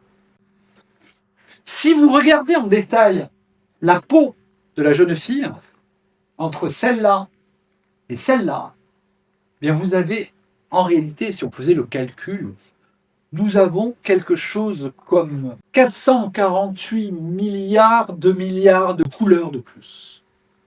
Quand vous faites une photo avec votre appareil photo et que la photo apparaît, elle apparaît en JPEG. Le JPEG, c'est du 8 bits. 8 bits, ça veut dire quoi? Ça veut dire 2 fois 2 fois 2 fois 2, 8 fois. Ça fait 256, ce chiffre. Ça veut dire qu'en JPEG, vous avez 256 niveaux de couleurs dans les rouges, 256 dans les verts, 256 dans les bleus. Et bien là, la photo qui a été prise, elle a été prise avec un appareil photo qui fait du 14 bits. Et donc, j'ai 16 384 niveaux de couleurs par couche. 16 384 dans les rouges, 16 384 dans les bleus, dans les verts. En tout, ça fait 448 milliards de couleurs. Si je fais ça en JPEG, pour ce qui apparaît sur l'écran, c'est 16 millions de couleurs. La différence entre ces deux chiffres, ben c'est 99,8% de couleurs perdues lorsque je regarde en JPEG. Ça veut dire quoi? Ça veut dire que vous avez acheté des appareils photo, vous avez payé 2000, 3000 euros. Mais imaginez que sur la somme de votre appareil photo, ben vous retirez 99,999,8% de la valeur. En fait, votre appareil photo, il a une valeur de 1 euro. C'est con, quand même. C'est con. Mais en fait, travailler comme je le montre dans mes livres et mes stages, c'est on mesure la lumière. On va faire un petit calcul pour aller chercher le plus d'informations possible dans la plage dynamique du capteur. Et après, on va la développer en linéaire. Et quand vous travaillez comme ça et que vous regardez vos photos avant et après, alors là, le jeune homme qui est là-bas, dont je ne me rappelle pas du prénom, a dû vous l'enseigner. Vous avez des couleurs, des nuances, des richesses de tons extraordinaires. Parce qu'il y a un mythe qui circule un peu en disant oui, mais l'œil humain, il ne voit pas toutes ces couleurs. L'œil humain, il voit, allez, on va dire qu'il voit à peu près 10 000 couleurs, 10 000 niveaux de couleurs. C'est vrai. Alors vous me dites oui, mais alors qu'est-ce que tu m'emmerdes, toi, avec tes 448 milliards de couleurs qui n'existent pas, que je ne pourrai jamais voir. C'est vrai, vous ne pourrez jamais les voir. Mais il y a une chose que vous voyez. C'est ce que je vous ai montré tout à l'heure. Vous voyez la différence entre les lumières, la différence entre les couleurs. Si vous supprimez toutes ces couleurs, vous voyez la différence entre ces couleurs. Et donc ces couleurs sont moches. C'est la chose que je vous ai montré tout à l'heure sur le visage de la modèle. De la nuance, de l'élégance. C'est exactement la même chose qu'il y a entre la musique analogique et le MP3. Le MP3, c'est quoi? C'est de la compression, on supprime des tas de sons que vous n'entendez pas. Sauf que vous entendez la différence entre les sons. Et la musique, c'est quoi? Ben, c'est la différence entre des gammes tonales. Do, ré. Si je vous dis do tout seul, vous n'entendez pas. Je vous fais un référentiel. Le référentiel, c'est le ré. Mais entre do et ré, il y a un ton. Et vous entendez la différence entre ces tons. C'est ce qui fait que vous aimez la musique. et que vous dansez en l'écoutant. Et voilà, et on me dit, oui, mais Nathalie, Nathalie. Tu nous emmerdes avec ton posemètre. Vous vous rappelez comment on dit en allemand, posemètre? Bellstunksmesser! C'est pour vous réveiller. Vous dites, oui, mais le posemètre, oui, t'es très gentil, mais ça, c'est un truc de studio. Vous, en photographie, je sais pas, on va faire des paysages, on va faire des papillons, etc. Mais on ne peut pas aller mesurer la lumière en reportage. Alors, je vous rappelle que je vous ai dit qu'à Gaza, sous les bombes, j'allais mesurer ma lumière. Oui, mais la seule différence, c'est que je ne sortais pas un posemètre manuel. Mais je mesurais avec le posemètre intégré à l'appareil photo. Et vous avez tous des appareils photo avec des posemètres. En plus, ils sont 10 fois plus précis que ce qu'on avait avant. Il suffit juste de vous rappeler une chose. Quand vous mesurez avec votre appareil photo, vous mesurez de la lumière réfléchie. Et la lumière réfléchie, elle a un putain de défaut. Ben, c'est qu'elle dépend de ce sur quoi elle arrive. C'est ce que je vous expliquais tout à l'heure. Si la lumière arrive sur mon t-shirt blanc, ben, elle est plus réfléchie que si elle arrive sur le mur noir. Pourtant, c'est la même lumière qui arrive à peu près sur les deux. Comment faire? Mais il suffit de connaître la réflectance de ce qu'on mesure. Ben, c'est simple, je vais vous le dire. Ça, c'est un truc de photoreporter de base. Hein. T-shirt blanc, ça renvoie 3 diables de plus qu'une charte de bleu. T-shirt noir, ça renvoie 3 diables de moins qu'une charte de bleu. Je mesure sur le t-shirt de Nathalie, je mesure F22. Eh bien, je sais que la lumière réelle sur le t-shirt de Nathalie, c'est F22 moins 3 diaphes, ce qui fait F8. Donc là, vous mesurez à distance là-bas, vous allez faire une belle photo de moi. L'exposition, c'est F8. Et comme vous allez optimiser derrière, eh F8 optimisé. F8 moins 1 diaph, ça fait F5,6, moins 1 tiers de diaph, ça fait F5. Donc vous réglez l'appareil photo à F5 et je suis superbement bien exposé. Voilà, il suffit de connaître ça. Donc ça, c'est pareil, c'est une chose de photoreporter. Voilà, et puis il y a d'autres mythes. Tous ces mythes, il faut les déconstruire. Ce mythe, c'est ce truc-là. Ça, je l'ai vu sur tous les sites, sur Internet, partout on voit. C'est ça qu'on voit. Ça, partout, vous l'aurez. Donc vous vous dites, bah oui, bah, le grand angle, ça déforme. Et si je ne veux pas déformer, il faut que je me mette au 200 mm. Mais c'est évident, regardez. Enfin non. C'est pas vrai. C'est un putain de mensonge. Parce que ce que vous ne dites pas sur l'image, c'est que la différence entre les images, le photographe a voulu garder le même cadrage. Ah, effectivement, il a changé d'optique. Mais comme il voulait garder le même cadrage, eh bien, il s'est déplacé. Donc, ce qui va faire la différence, c'est pas qu'il fasse la photo au 17 mm ou au 200 mm. C'est que pour faire la photo au 200 mm, il est à 5 mètres, et pour faire la photo au 17 mm, il est à 20 cm. Alors, on va faire une expérience de physique. Regardez. Si je veux tous vous avoir, allez, on va dire au 85 mm, je dois me mettre à peu près ici. Maintenant, je vais prendre un 17 mm. 17 mm, tac. Hop, je vais avoir le même angle. Ici. J'ai la même photo, le même cadrage, sauf que je ne suis pas au même endroit. Dans la première photo, je vois les pupitres qui sont de chaque côté. Dans la deuxième photo, ils n'y sont plus. Si je ne suis pas au même endroit, je ne vois pas la même chose. Ça a l'air con. Hein. Si je me mets là-haut, avec le monsieur de la régie, je ne vais pas voir la même chose que si je suis ici. Eh bien, c'est exactement pareil en optique. C'est bête. Aucun objectif ne déforme. Si un objectif déforme, il faut le ramener tout de suite chez le réparateur. Ou alors c'est un Nikon. Allez, je vous fais la démo. Allez, je fais une photo au 17 mm à 7 mètres. Je fais ensuite une photo au 200 mm à 7 mètres. Donc j'ai gardé la même distance. J'ai juste changé l'optique. On va les mettre l'une sur l'autre. Et on va vérifier. Vous allez voir, elles sont identiques. Pourtant, il y en a une qui est faite au 17 mm et une qui est faite au 200 mm. Ça, c'est ce qu'on appelle les lois de la perspective. La perspective change en fonction de 3 paramètres. La hauteur de prise de vue, la distance de prise de vue et l'angle de prise de vue. Pas en fonction de l'objectif. Et je vous le montre, alors j'ai fait des petits schémas. Vous voyez que Hop, regardez sur le petit slider qui est à droite. Et regardez que selon où est l'horizon, eh bien là, il n'apparaît pas au même endroit relativement à la jeune fille. Mais juste pour que vous compreniez que l'optique, ça change tout. Quand on comprend ça, tout change. Est-ce que vous vous rappelez du premier jour de la libération, du premier confinement qu'on a eu en 2020? Vous savez, on avait été enfermés et tout, on avait fait des collections de PQ, regardé la télé, on nous enseignait qu'on allait tous mourir et tout. Et bon, et puis un jour, on nous a dit « Ah, vous pouvez sortir !» On est sortis, parce que putain, enfin, on voit des êtres humains. Et à ce moment-là, les journalistes sont sortis aussi. Et ils ont fait des photos. Et certains journalistes appartenaient au Figaro.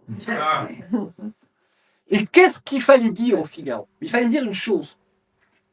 C'est que les Français étaient inconséquents. Ces salauds, putain, ils sortaient et la première chose qu'ils faisaient, c'est qu'ils se mettaient tous en tas, propageant le virus.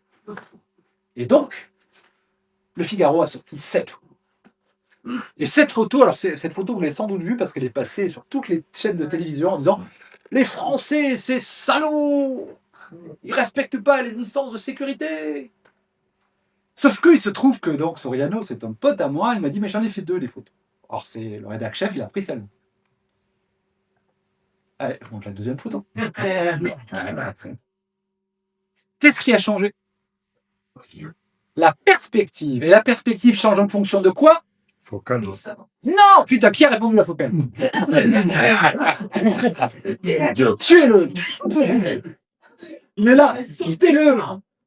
La perspective change en fonction de 3 paramètres, la distance, la hauteur et l'angle. Et donc là, cette photo, elle est prise de plus près ou de plus loin que la photo d'avant? Voilà, vous dites, ouais, le mec, il a reculé. Là, il s'est rapproché, reculé, rapproché, reculé, rapproché. Là, vous avez tout faux. C'est exactement... Oui, enfin, oui, c'est un peu décalé, mais c'est pas tellement ça.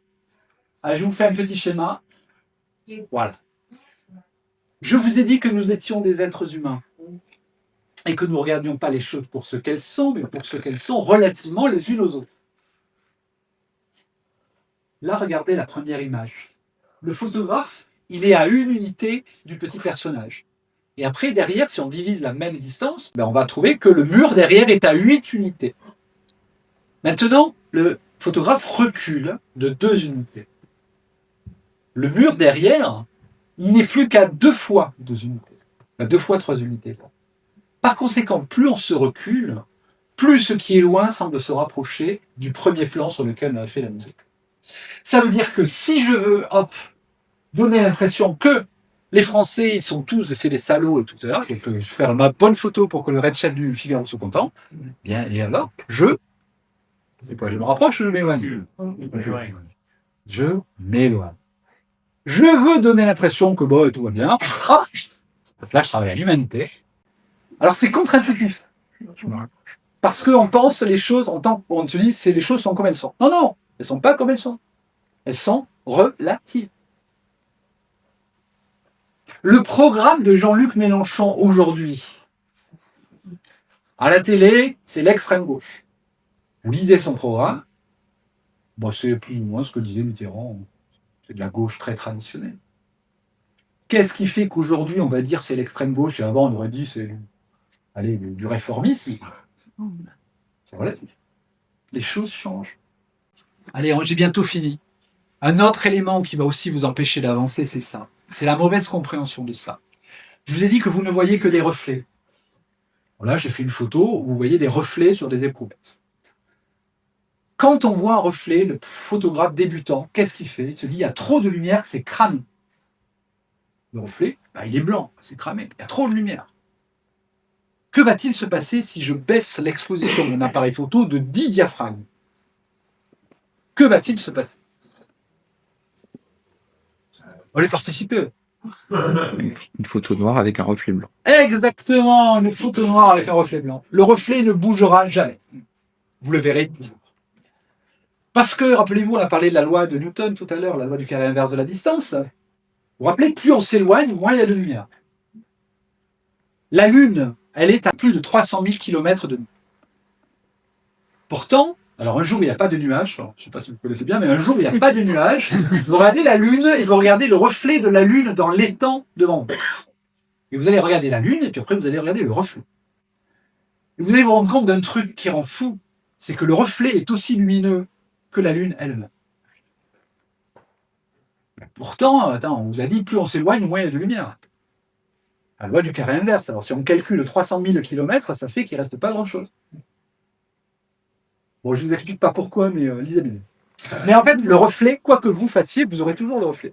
Le seul moyen qu'il n'y ait pas de reflet, c'est de changer d'angle relativement à celui-ci.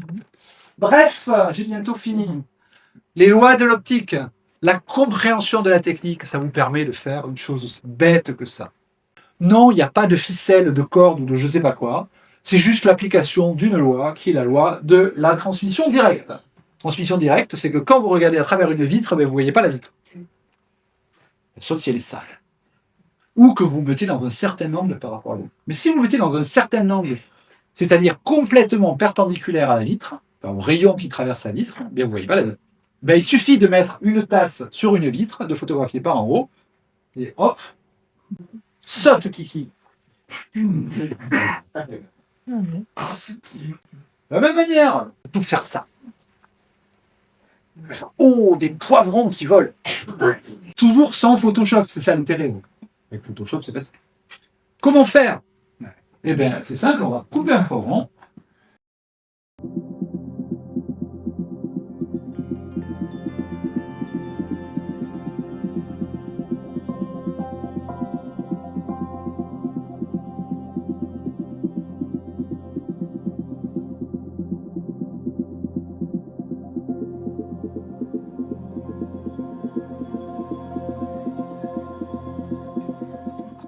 À nouveau.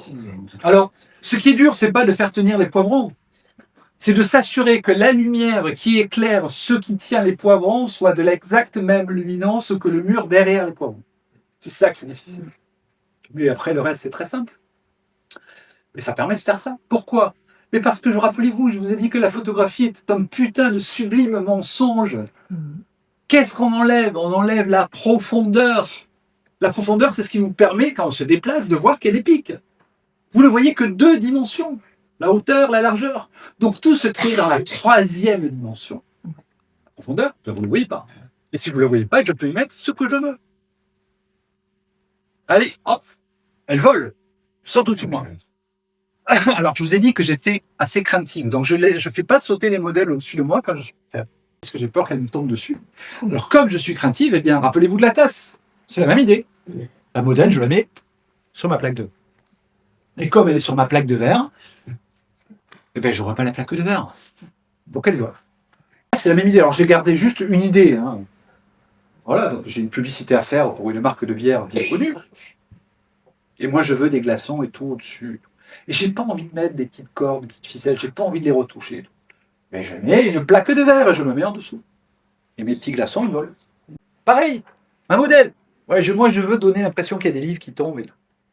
J'ai la flemme. Les trucs qui tombent pour avoir un joli mouvement, il faut en faire. Moi, il suffit de la mettre par terre.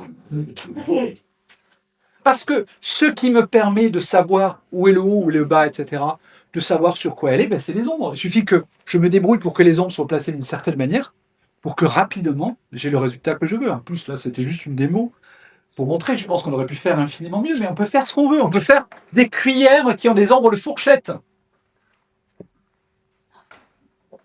Alors celle-là, je l'ai faite parce que il y a un photographe espagnol que j'adore, qui s'appelle Chema Madoz. Et Chema Madoz, il a fait cette photo. Sauf que lui, il l'a fait en retouche. J'ai dit, je vais être plus fort que lui. Moi, je vais le faire en vrai. Et je vais montrer comment on fait en vrai.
Voilà, j'ai fini.